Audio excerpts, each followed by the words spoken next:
It's great to see so many faces, actually see faces out there.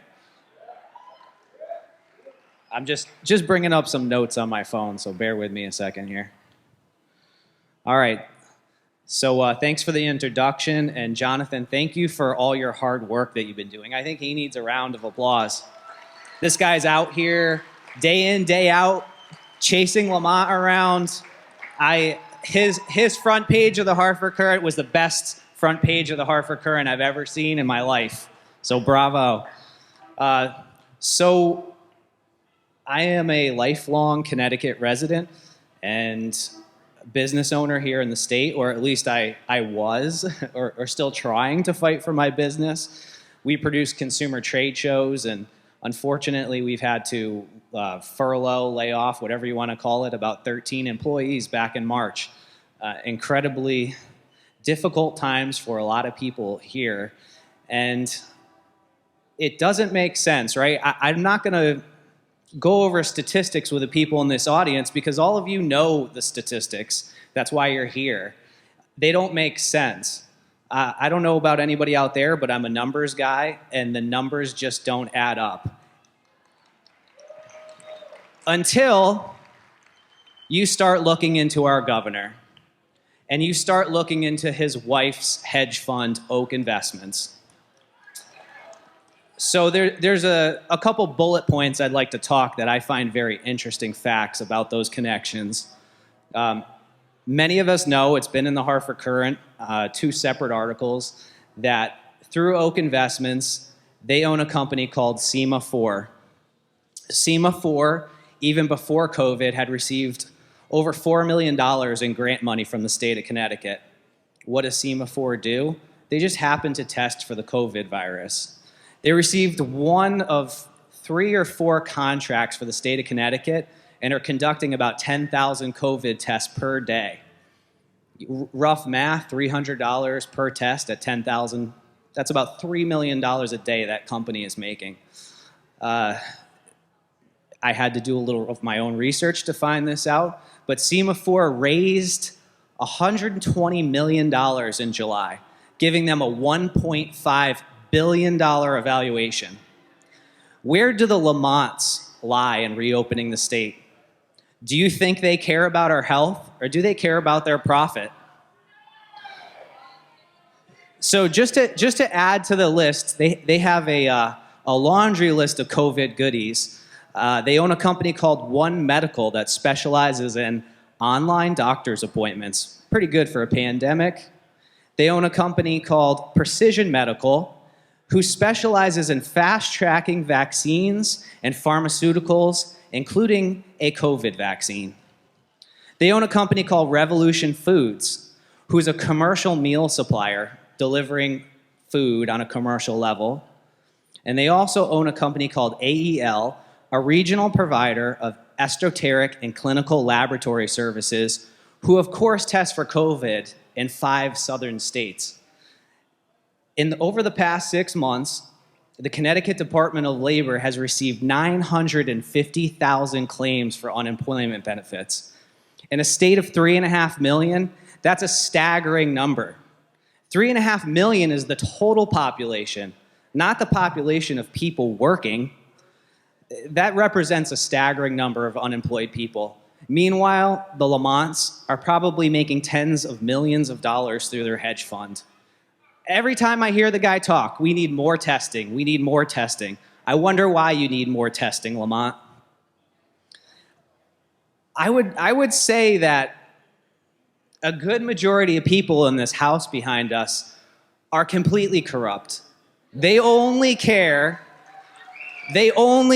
about themselves, their family and friends, and watching their bank accounts swell. The numbers don't make sense till you look at their investments and you see what they're really all about. Now, one of the things I wanted to talk about today, because really here we're sort of preaching to the choir, we need to have compassion for those that don't understand this information. The media isn't telling people these things. The media has kept people in fear. And we, as people, I'm sure everyone here has been, oh, this is my daughter, Indy. You want to say hi?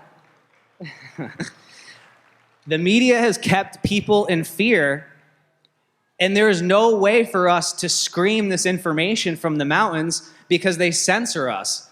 The main news won't cover these stories. In fact, I think at one of the rallies here, there was 2 nurses, and the media said that the whole crowd that was with us was here for the nurses to not reopen the state.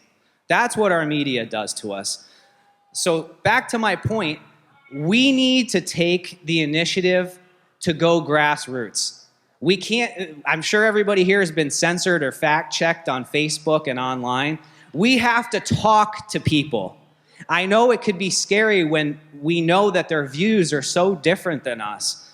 But the reality is, I happen to be in business of marketing and producing events. If we can't get our message out on the regular media, we have to use our voices and physically tell people.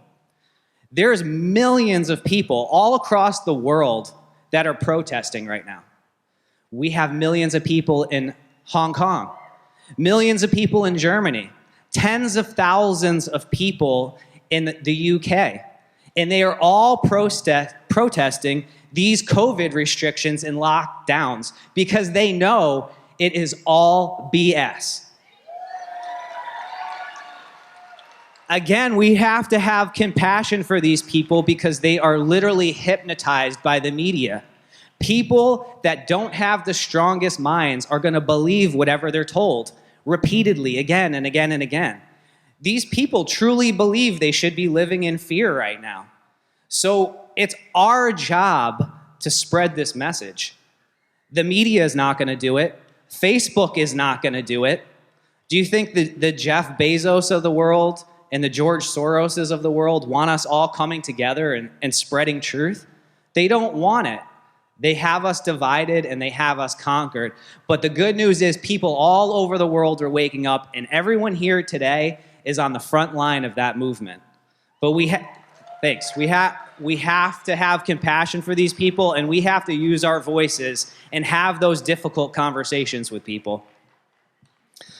I didn't really prepare an actual speech here, but I think I want to summarize what's going on right now is good versus evil. It's that simple. We have the 1% of the 1% controlling the rest of us. These billionaires and multi-billionaires could solve all the world problems, yet they choose not to. Yet they choose to invest in vaccinations, in companies that harm and injure people with no liability. I think one of the greatest things I saw was at the health committee here in the state, we had 5,000-6,000 people, families and doctors giving testimony to our state officials about the dangers of vaccinations. And it still got out of health committee. And you know what that says to me? Those men are evil and corrupt. I want every one of you to do research on the people in charge of the Connecticut Health Committee, and you can see they are just as corrupt as our governor. Their allegiances lie to their millions that they stand to make off forcing things on us. I don't know about you, but that's why, right here. The government will never tell me what I can put on my body and inside my body and what on my child's body.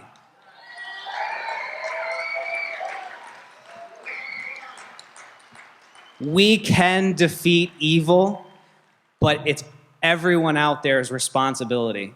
We can't do it without your help. We need to see thousands of people here, tens of thousands of people here, people down past that waterfall there. But the only way it's going to happen is through your voice. They're not going to come from the mainstream media. We need to use our voices. We need to be on the streets. We need to hand out this information. They're not going to get it from the newspaper. They're not going to get it from the television station, and they're certainly not going to get it from Facebook. So we have to take the responsibility to be the change that we want to see. I thank you a lot today, and let's keep doing this.